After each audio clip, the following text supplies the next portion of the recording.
in black and white. It's a problem with the whole way of life. It can't change overnight. But we gotta start somewhere. Might as well go ahead, start here. We done had a hell of a year. I'ma make it count while I'm here. God is the only man I fear. Hello, I'm Van Jones. I am an author, I'm an attorney, I'm the founder of a bunch of not-for-profit organizations. I'm also a TV host, but the most important thing I can tell you about myself right now, I am a black man in America in 2020, and that's a lot. And I'm raising 2 black boys in the United States of America. And I think we're at a moment where we can actually have a conversation about what that actually means. You know, black culture is celebrated. Black culture is beloved. The black experience that gives rise to that culture, I think is often disrespected, is dismissed, is minimized, or it's just not well understood. But I think we are now at a moment where there's a shift. We're gonna have an extraordinary experience together today. We're gonna do this town hall. It's called We the People. And what we want you to understand is we aren't just talking to talk. We want to talk so you can take action. And this is going to be an interactive experience. We're going to give you tools, information that you can use in the real world. We want you to screenshot stuff. We want you to invite people into this conversation because that's really, I think, what's needed. We need a bigger conversation, and we're going to use technology to do it. You know, for me, Black lives have always mattered. That's not new. Black lives have mattered from the beginning of time. What's new is the willingness of people to talk about it. And we have an opportunity to amplify the discussion and to move things forward, especially today.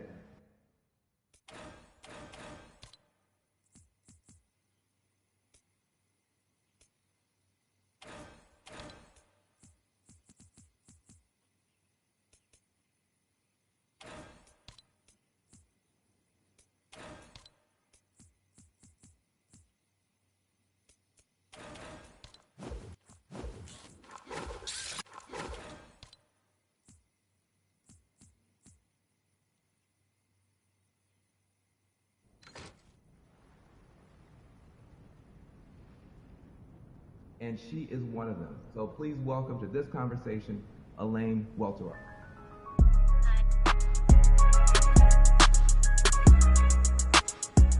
Look, I am so happy that I get a chance to have this conversation with Elaine. I mean, this sister is just bad. She's bad. She's a New York Times bestselling author, award-winning journalist. She's been a judge on the new Project Runway.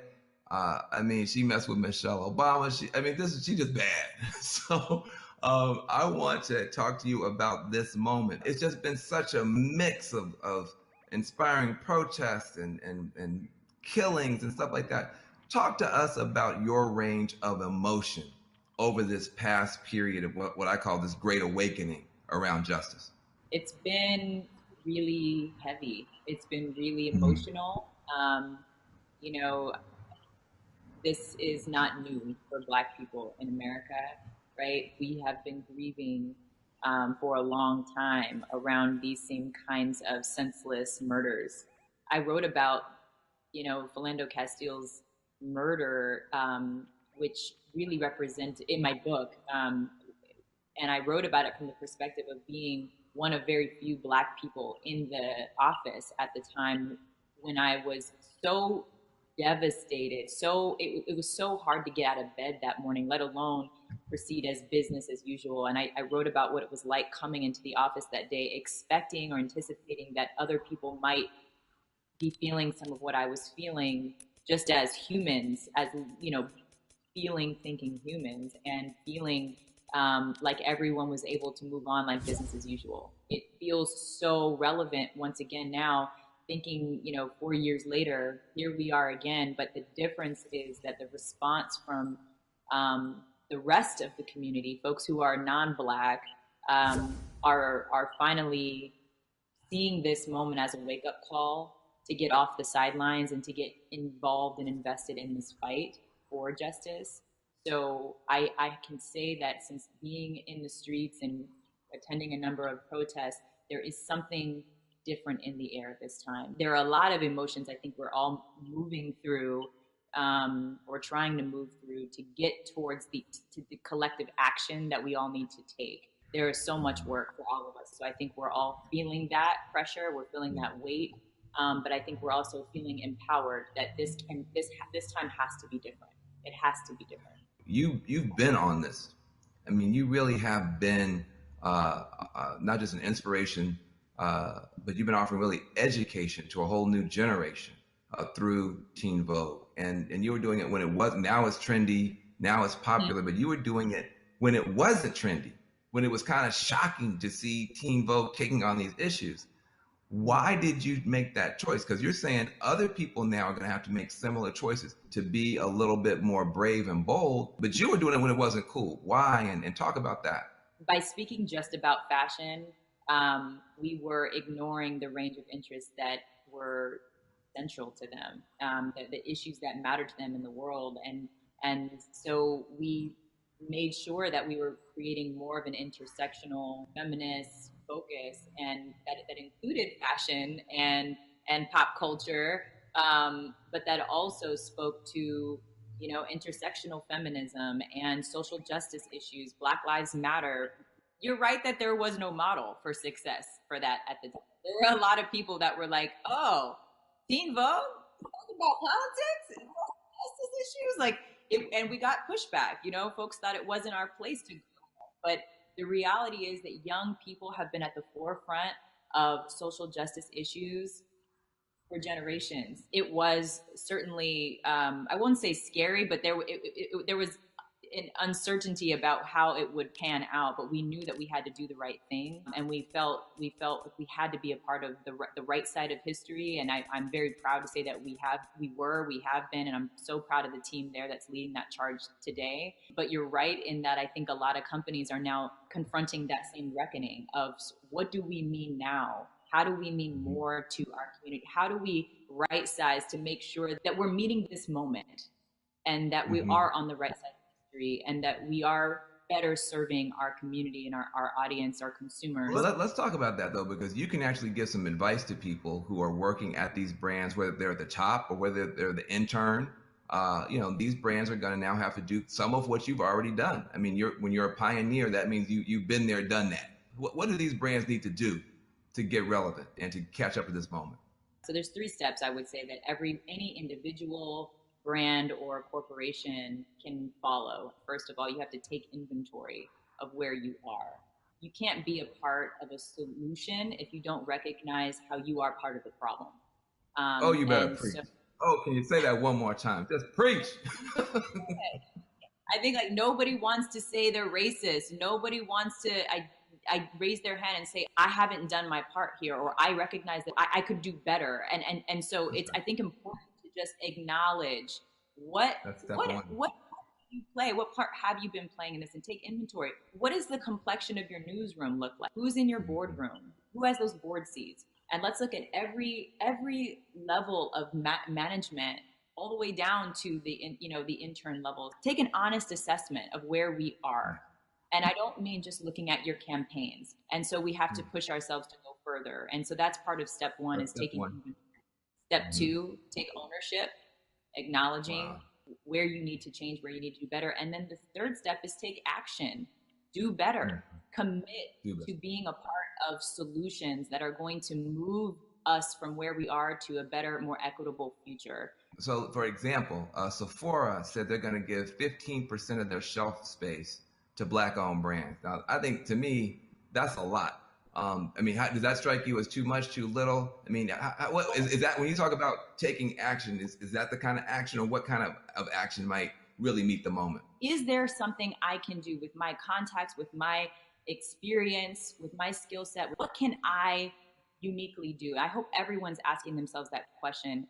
And one of my very close friends, Aurora James, and I were having a conversation when all the protests were kicking off about what we want to see from companies, because we were starting to see all the we stand with the Black community, and Black Lives Matter was starting to come from companies that we're just like, how in the world is this by this corporation when they have 0 Black people in their executive leadership team?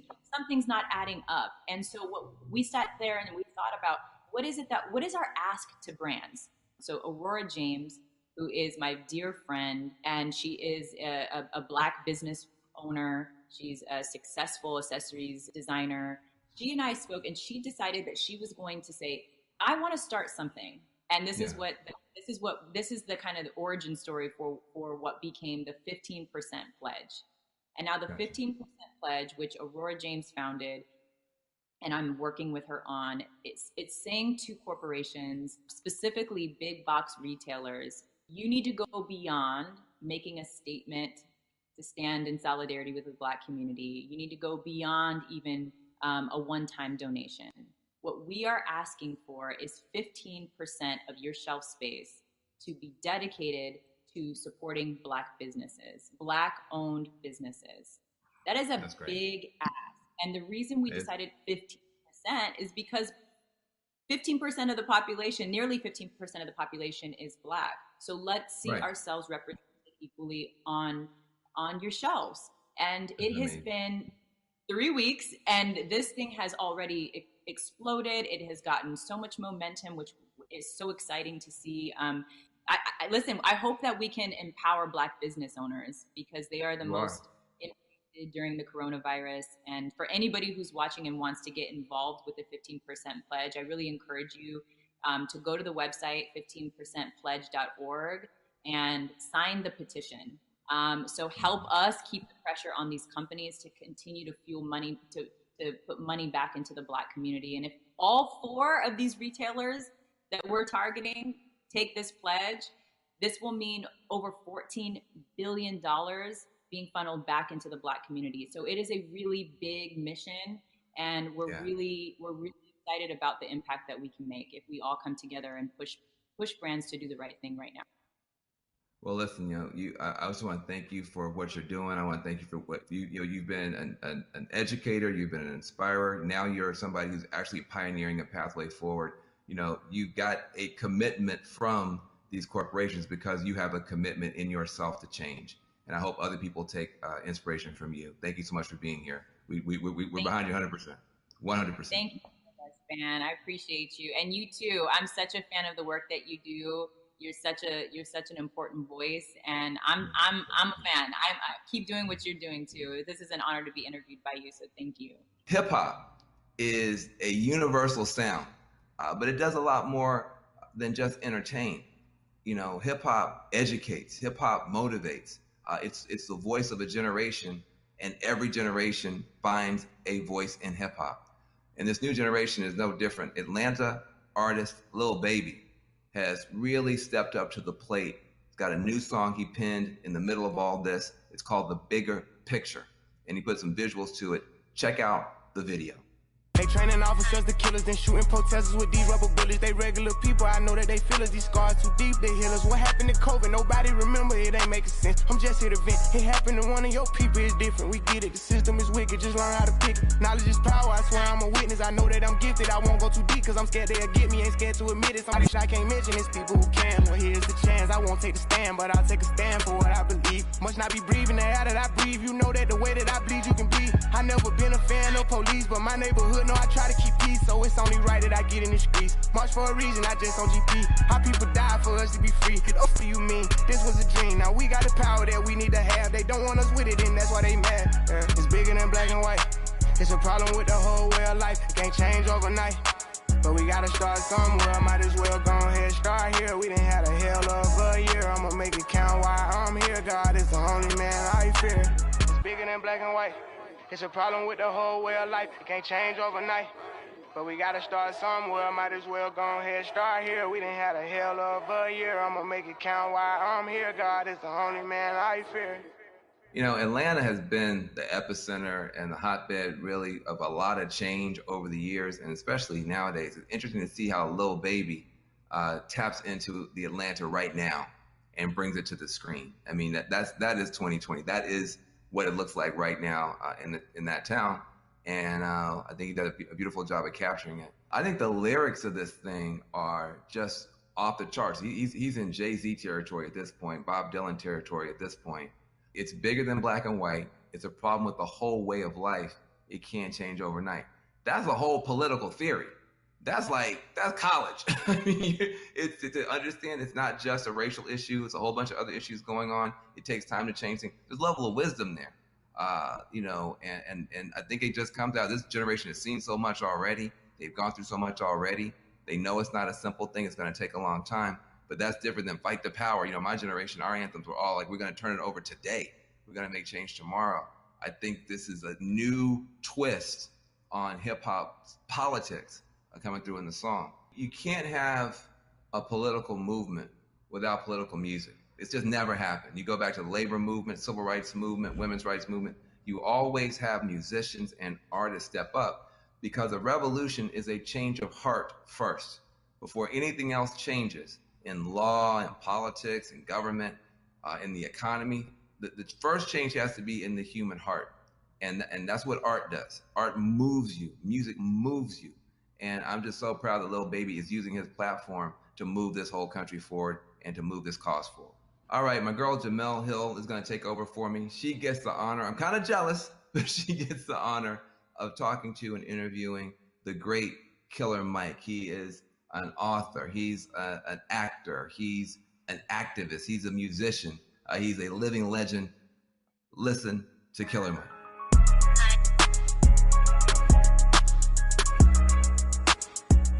I hope everybody out there has just been taking copious notes, gaining a lot of knowledge, taking some screenshots, because there's just been a lot of really good nuggets that have been shared. Hope you're inviting all your friends in and really having the kind of conversation in this country I certainly have not seen in my lifetime. And I'm curious to hear the thoughts of my guest right now, Killer Mike. Mike, we've been at this moment many times in our country where tragedy has struck. About this issue in particular, we've seen these videos before, but right now it feels like the world is just changing right before our very eyes.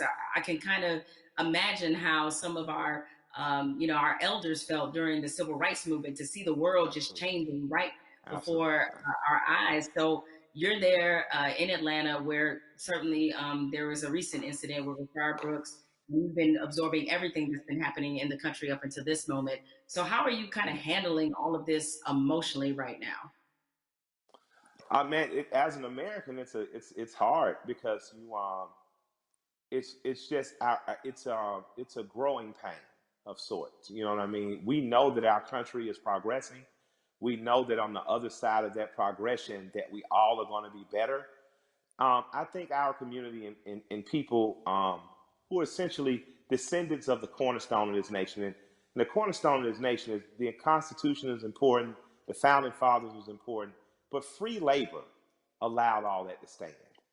And as the descendant of a slave, and then when I say descendant, I don't mean anything long. My great-grandmother taught me how to sew a button on a shirt as she was sewing blankets that we still use in my house. Her mother was born enslaved. So that's how close slavery is. I know how to sew a button because a slave taught her child to, and that child taught me to. That's how close. So I think that I'm excited that progress is happening, but I know on the other side of that progression, Breonna, Mr. Floyd, brother that was killed here, there are martyrs, and we've long been martyrs for the progression of this country. And I hope that as we enter into another martyrdom, another Black person has died at the hands of the state. I hope that we enter this coming out determined to see justice on the front end, and not only when we're angry. I hope that coming out of this, the young people that are in the streets organizing, continue to organize in the time of peace like they are in time of war, because they're organizing effectively. They're causing systemic change in the immediate and not some protracted campaign. And I support that. And plot, plan, strategize, organize, and mobilize. And as long as you keep doing that, you're going to capitalize off the gains that you're making. And I appreciate, and I don't mean capitalize in a monetary way. I mean, these kids are capitalizing, progressing. Organizers on the ground level who've been working for years to campaign around police brutality and violence have in an instant been able to organize people to progress law. Yeah, it's been a lot of impressive moments. I mean, you mentioned about how the young people, they're so organized, because I think about the progression from, say, Ferguson to now, and it's been pretty outstanding when you think about it. What has impressed you the most about what you're seeing right now? What has impressed me? that in '92, we rioted in Atlanta.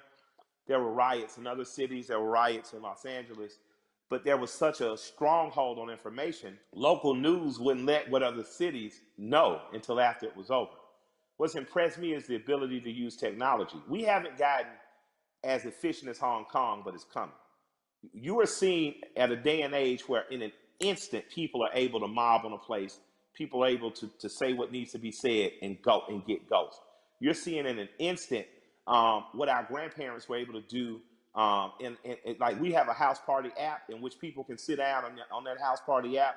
You can organize with those 8 people to know what are we going to do in school, what are we going to do in local school boards, what are we going to do with city council. Our grandparents used to have to do that in the basement.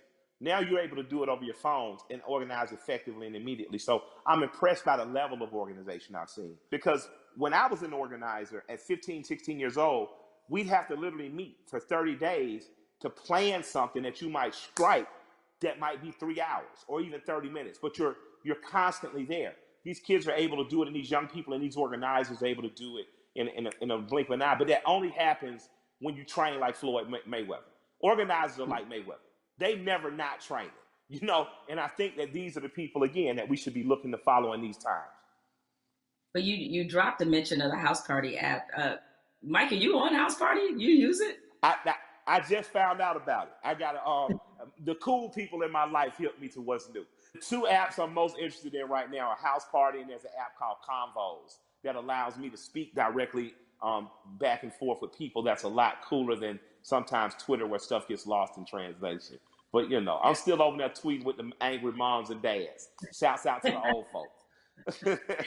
I think about where activism was on this issue in particular when Ferguson happened. And looking at it now, and while, you know, there was definitely a lot of positives that came out of Ferguson, particularly the Black Lives Matter movement, seeing the level and the difference is that, you know, clearly there was a lot of lessons learned there, and they've applied them now. And so it definitely seems much more cohesive, and that's been impressive. What has impressed you about what you're seeing, especially from these young people who really have seemed to seize this moment? What I've seen be most beautiful about this time is kids have the ability to adjust and move and be like water. They're truly plotting, planning, strategizing, organizing, and mobilizing. The skateboard kids came in. Usually you would see in the 60s, Black people look like me. We'd make public protests. We'd get our heads split open. Sympathetic whites and allies and people who truly believe in freedom, justice, and equality entered the stage. Now, not only are you beating Black people, you're dragging off white people. And it became a tapestry, a unified front to give us our most basic civil rights and acknowledge our human rights. That tapestry is happening again, and it's happening in a bigger and better way. I was talking about those skateboard kids. I saw those kids first come in as defenders. When police were hacking with people with batons, they held up the skateboards to protect them. Most kids who skateboard, my kids skateboarders, most skateboard kids in the South don't look like me, right? But I saw the skateboard community literally come in and save protesters from beatings. And then they got really frisky and they started attacking back. And I was like, this is, although I don't want violence in the streets because those kids deserve to grow to be adults without being soldiers against the state that their parents pay taxes to.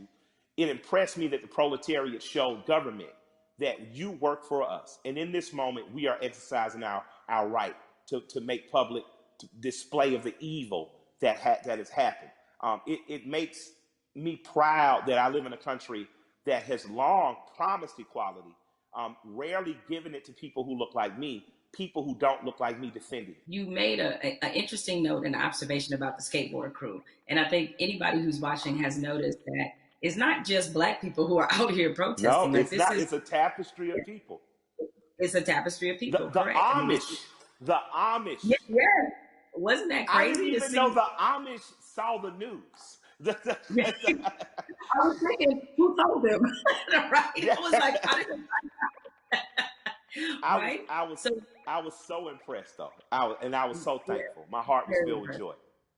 Yeah, so you're seeing all these different types of people that you never thought this issue would resonate with them. It kind of reminds me of your music. Your music is unapologetically pro-Black, unapologetically, yes, right? Absolutely. But yet, when you look at a Killer Mike fan, it's across multicultural section of people. Yes. Why do you think your music is able to resonate that way, despite the fact that you are also clearly talking to your people? Yeah, I'm proud to be me. I like me. I like black people. I'm not making no excuses. I'm not making no apologies coming in the door. I love us. I am in love with us. And because I love me, it has nothing to do or affecting my love of others. I have a very good friendship with East Indian cousins, Raj and Neil. They own the store right next to Walters on what's happening. So if you're from Atlanta, you know about Walters. If you're a big guy from Atlanta, you know about, the store right next door. These guys have always just been good to me. Raj went to India. He came back, brought my wife incense, these beautiful little elephant characters. He's proud to be Indian. I've learned about being Indian from my Indian friends. When you're truly who you are, how could you be offended? How could you not love it or like it? Like, man, I'm a part of the original people on earth. I'm from the continent that birthed all humanity. I think when you wear that proudly and unapologetically, and not from a place of needing someone to be below you, there's no reason for a people not to like me. I like you. I got plenty of heroes that don't look like me. There's a portrait of John Brown on my wall in my basement. I thought he's a hero. He doesn't have to look like me. You know what I mean? But I refuse to act like people who look like me aren't great. I didn't say good. I didn't say good enough. I didn't say equal. I said great. I'm from a great and mighty people. And if you can't accept that, then maybe I'm not for you. But I believe that because I am simply who I am, I believe that that gets accepted. Because you know what? I remember being on a tour bus, and I'm on there with a bunch of Northeasterners because of course, my rap partner's a white guy from Brooklyn. And we're on there and watching Swamp People, and everybody's laughing. And I come up and stagger into the front, and I look at it, and I start smiling, and I look at the room and say, I got more in common with them than any of y'all. And I just walk to the back. Now, because it's the truth. I'm a Southern boy. My grandparents from Alabama and rural Georgia. I grew up more like people on those shows. So I think across cultural lines and across racial lines, people identify with me, but just because I'm your typical American guy. You know what I mean? And I have some special things. I'm not going to deny that I'm special. I was a smart kid, went to Morehouse, had an understanding of some cool stuff. I married a beautiful woman. That helps, But I think that ultimately what resonates with people is that I'm a regular guy. One of my best friends in the world is a white guy from Brooklyn. So I think that people understand that I have the ability not to look past your race or ethnicity, not to look past who you are culturally, but to look at it and love it and learn from it without wanting to co-opt it or be it. What you're talking about in a very succinct and robust way is really allyship. And that's been a word that, you have it sounds like you have a lot of really great allies that are in your life. Now in this moment, I've gotten the question constantly, I assume you have too, about how to be an ally. What do I have to do? Right? I've had so many conversations with white people, like really good friends of mine in the last 2 weeks. Where all right, guys, I appreciate your enthusiasm, but but hold on. Hold on a second. But nevertheless, that being said, is that what would you say to somebody who wants to not only be an ally but be a good ally? If you want to be a good ally in this moment, white corporation, white person with the means, that's a worthy allyship. On a ground level, if you're just working hard every week, you don't know what to do, you're an electrician, you're a plumber, grab one young man who doesn't look like you, a young woman, and teach them that trade. That's allyship. Allyship isn't just throwing the money, but if you got the big money, put it towards somewhere. But on a very real and basic level, my son had an accident with a man named Keith. I bought my son a car. My son Malik, with a very pretty girl in the front seat, rear-ended this guy Keith. Calls me. I pull up to Keith and the police officer. I say, if he'll allow me to handle this privately, I just don't want to call my insurance company because, I had just gotten in an accident. I drive fast.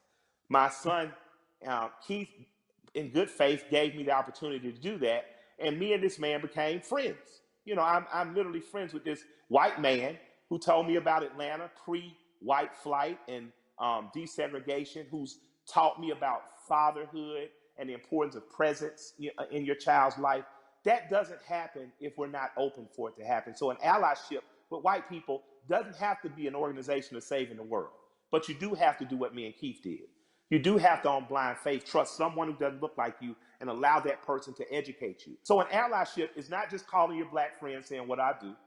It's going to black organizations that might be local and saying, what am I do?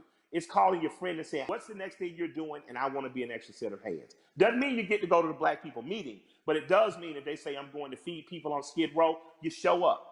And you show up with empathy and care, and you do it. And I'm going to tell you, we need doctors in that space. We need lawyers in that space. We need legislators in that space. You know, we need the people who are really empowered to be in that space, because there's some things that need to happen on ground level that once the grassroots people have gotten it here, there needs to be money put behind these things. A lot of the problems that we have now that are erupting could have been solved in 96, 2006, 2016, and all these other years, but we chose not to because we trusted the right thing's going to happen. Right thing's not going to happen unless we make it. And after that, you have the potential to truly be brothers and sisters. You have the potential to be past the letting cultural, national, religious markers evict the fact that I know that I'm talking and I'm with a human being, and at our very core, past any physical difference, my job is to honor the soul of that other human being. So there's no need to have allies because I'm not at war.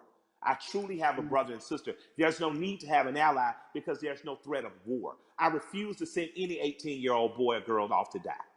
And that has to be something that's much, much deeper than policy, much, much deeper than the human condition in the last 500 years. We have to get back to that. So that's my humble opinion. I don't know, where that takes white America, but I hope we stay standing up, fighting together.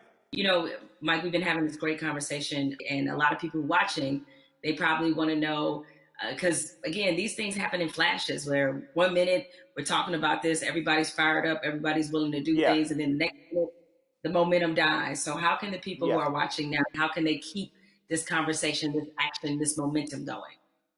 Take this conversation, get 8 to 10 people around you, your neighbors and people who live within 10 square miles, and start to see what you can do to affect. And then connect with other people that may be in closer proximity, 30, 40, 50 miles, even another city or places that are doing it right, in other places. Connect with those people. And just if all of us do a little bit, no one has to do a lot. If all of us do a little, if all of us pick a little to do, no one will have to do a lot. That's a word right there. If we all do a little bit, nobody has to do a lot. Has to do a lot, absolutely. Nobody has to do a lot. Mike, I have enjoyed this conversation like I enjoy every conversation with you. I can certainly talk to you. Yes, it is mutual. The mutual respect and love of society right here. Thank you. And more importantly, thank you for everything you do on the ground. I mean, so many people, I knew that you tell the truth the way it needs to be told, but a lot of people during this time of crisis have been exposed to you and understand that, you really are for the people. This is called We the People. This is you all day long. So thank you for all the work and all the inspiration, all the words, everything that you're adding to this conversation, and more importantly, to this action. With that said, we have to say goodbye, but we don't have to get out of here just yet, because I'm gonna toss this on to my brother, Van Jules, who can take it from here.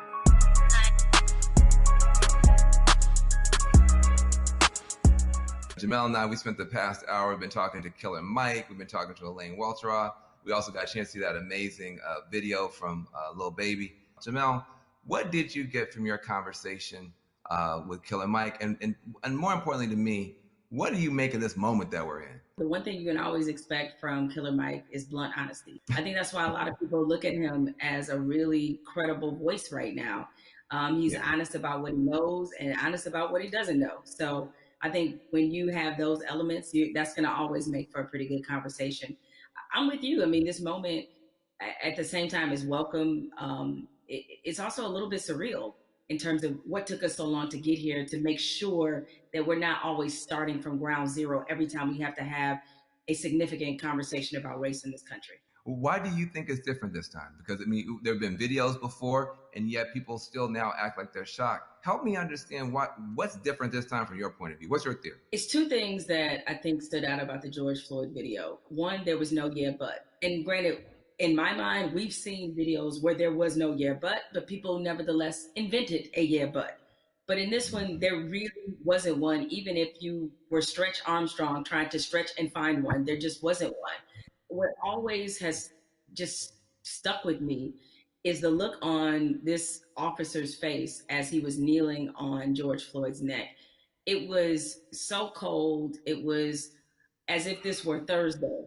And he showed such little emotion, remorse, any emotion you want to name. He didn't show any of that as he killed a man in the middle of the street with bystanders looking on.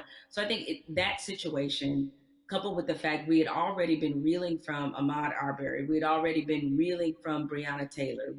And even though the situation wasn't fatal, there was definitely a storm of frustration at what happened with Christian Cooper. So this all together leads us to this moment where finally, even the most adamant naysayers who wanted to pretend as if this wasn't a structural problem, what could they say? I mean, there was nothing else that could be said. And I think everybody who was already fed up decided now is the moment, now is the time. The world has slowed down because of COVID-19. If we are going to address this, this needs to happen now. I've never seen 20, 30 million white people asking Black people for leadership. That's interesting because they start, well, what do you want me to do? I'm like, well, I don't know. Google is a powerful tool. I don't know. I'm realizing now, though, that this is an honest question. How do you think that we as African Americans and our allies can rise to meet a moment like this and actually accept the fact that we may actually have a couple million new allies? And how do we deal with that? That's new for us. I'm glad you used the word leadership because there's a difference between us being put in a leadership position and us being put in an educational position. The educational part, we are long past, right? Like we don't want to be educating anybody else about race. We're not here to soothe you. We're not here to make you feel better. But leadership is something different. And it looks different depending on how you want us to take that leadership. Certainly, we are accustomed to being a voice on these issues. We're accustomed to setting the agenda. It's fine if we continue to lead in that direction. I think what we're looking for is, if this were, a relay race, we want to pass the baton and we want you to be able to say, okay, here's what we've been feeling about this issue. Here's what needs to happen to change it. The other part of this race is that you got to be willing to run it just as hard and as fast as we are. Because if you're not, that's why we remain stuck in the flying pattern that we've been in for hundreds of years and decades as we've tried to reconcile this issue. So we have to figure out what is the most useful way of allyship. We see a lot of people throwing statements around. We see a lot of people throwing money around. We need that to be a focused effort, and more importantly, to be vocal about it. I can't take any more double-sidedness. There can be no more other-siderisms, if I may make up a word, meaning that you give over here and you're a company that is like, yeah, Black Lives Matter, except for in my boardroom where they don't, or except for my organizational chart where they don't. So I'm done with that, right? That's great. Charity's great. Charity doesn't change structural racism, right? What changes it is when you actively look in your building and ask, why aren't there more Black people in this building, in this boardroom, in this C-suite? So the allies that we have, what you can do, change the structure and cultures of your companies, of your businesses, of wherever it is you have influence. Start there. The thing I try to tell people is, it puts us in a no-win situation. I want our white sisters and brothers to be better educated and to care more, but I don't want to have to bear the burden of trying to teach and educate all the time. The reason you pay tuition is because it's costly to educate someone. You coming up to me and saying, educate me, that's costly to me emotionally and from a time point of view. Also, I think we have to be very honest. Nobody would go up to somebody and say, teach me Russian in 5 minutes. And by the way, make me feel good about it. Like, I mean, you wait, hold on a second. Like, you want me to teach you about racism, which is the history of race in America is just as complicated as Russian. And you want me to teach you that in 5 minutes. And also, if I make you feel bad about it in any way, now I got to be your therapist too. And like you said, soothe you or whatever. That's got to stop. I would love for somebody to come to me and say, I made my whole family watch the 13th and read The New Jim Crow and read White Fragility. And we had a question on page 52. Now, hey, we can have that conversation all day long. because you're doing your homework, but don't flop on me like you never heard of Google. If you wanted to know about cryptocurrencies or whatever, you find that stuff out before any black person ever heard of it. So I'm sure you can educate yourself about anything you want to know. I have to say something to you because I've never gotten a chance to talk to you. I feel like I know you because I'm such a big, mad, crazy Stan fan. But I love you to death. I just am so proud of you. I'm saying proud of you almost as Patrick. I am so proud that you exist. Where do you find the strength to continue to do what you're doing and say what you're saying, even in the face of opposition, to the point where now the whole world has to listen to you? Where did you find the strength when they weren't listening? I guess maybe this is just part of the Black woman's condition, is that we don't know any other way. And most of us, I come from a line of Black women who were just like this. My mother's like this. My grandmother was like this, where it's the old phrase we've all used as Black people, making a way out of no way. And scream until they hear you. You know what I'm saying? Is that because the opposite, to do the opposite of that is what? Is that I can't even afford to do that. I don't know any other mode but to fight for what's right, but to try to stand on the right side of history, but to speak for people who don't have a voice or a platform as large as mine, because somebody did it for me. What advice do you have for people who want to have these conversations, maybe not as well spoken, not as well read as you might be, but who really are sincere and want to have a conversation? I think you have to start from a point of honesty and being real about what some of your beliefs, prejudice, biases are, where they come from, why you learned them. I think if you take anything else beyond race, as we get older, we do a whole lot of unlearning. Young folks, when you get to like your 30s, you do a whole lot of that, right? But my advice is to always start from the point of truth and honesty and self-awareness. And you'd be surprised what you can get accomplished just by digging into those things. I mean, if you know you come from a racist background, or if you come from where race was talking about a certain way, be honest about what those conversations were and what they taught you. And ask yourself, is this the kind of person that you really want to be? Yeah, I feel like there's a 21st century mindset and a 21st century skill set that, everybody's going to need a mindset of empathy. I mean, we're going to be dealing with, people, every color, flavor, every kind of human being ever born. We all have to deal with each other now because of the internet, because of just the world economy. You're going to be competing against people in China and Nigeria. That's just the world. So you have to have a mindset of empathy to really try to understand where people are coming from. You have to have a skill set of listening. If you understand this conversation, you can talk to Black folk and brown folk and Muslims, everybody else. So we're trying to confer a benefit to you. We're trying to make you better. It'll make my life better, but it'll make your life better too. Now, what charity are you supporting? Well, as some people can maybe see my T-shirt, it says support Black journalists, right? The lack of still Black journalists in most newsrooms is pretty appalling. What changed my life and what got me really on the right path in this business was being a member of the National Association of Black Journalists. NABJ is the largest minority journalism organization in the country. The development, the networking, job fair, internships, scholarships, what happens there has changed lives. It changed a lot of people's careers. I mean, people like you, Van, and everybody you want to think of, Roland Martin, Soledad O'Brien. It's just a number of people, Michael Wilbon, that are a part of this organization and have been able to build legacies there. And so it's on us to, again, usher in this next generation of young journalists who, I get it right now, feeling really discouraged when they look at not just what a lot of newsrooms look like, a lot of networks look like, but also we're under the under the shadow of a pandemic right now. So there's a lot of journalists who have lost their jobs. A lot of companies are downsizing. They need a reason to believe and to be in this business. And so NABJ has done so much for my career and continues to do that for others. So that's the charity that I support and the organization that has changed my life and that of many others. Well, listen, I second that, third that, and fourth that. NABJ is a beautiful organization. I've got groups I want to support as well. But what I want to say to you is just thank you for your light, for your leadership, for your courage, for your entrepreneurship, for your T-shirts and all that type of stuff. Make sure to support the sister businesses, and let's keep this conversation going. Much love to you. Thank you, Van. This is a pleasure. I got good news for you. I got bad news for you.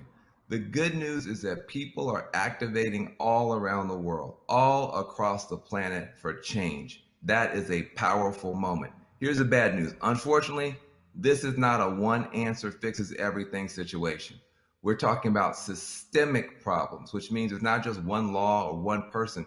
You need 360 degrees of change to shift to get the outcome that's right.